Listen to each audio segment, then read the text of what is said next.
يا برج لاسد الصعيد المهني والمال القيادة والتألق، هو يوم ممتاز لتقديم أفكار جديدة أو قيادة مشروع. زملاؤك ورؤسائك سيميلون للإعجاب برؤيتك وإبداعك.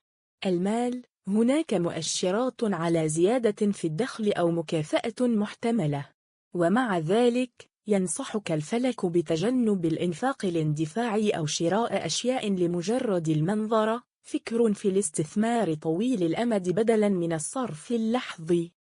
تنبيه: قد يواجه بعضكم تأخيراً بسيطاً في المعاملات الرسمية، لذا تحل بالصبر ولا تستعجل النتائج.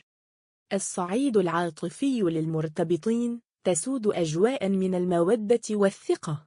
قد تشعر برغبة في قضاء وقت نوعي مع الشريك بعيداً عن صخب الحياة. الحوار الصادق سيقرب بينكما أكثر. للعزاب، جاذبيتك في ذروتها اليوم.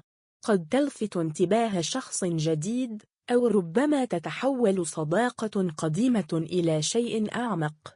الثقة هي مفتاحك، لكن لا تتسرع في إعطاء وعود كبيرة.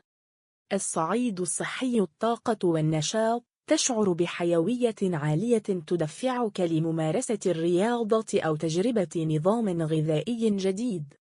نصيحة: انتبه من إجهاد العين إذا كنت تقضي وقتا طويلا أمام الشاشات، وحرص على شرب كميات كافية من الماء للحفاظ على نضارتك.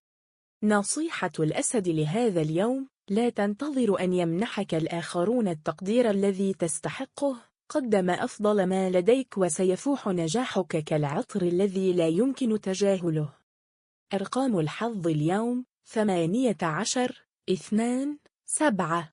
لون الحظ: البرتقالي الساطع أو الذهبي.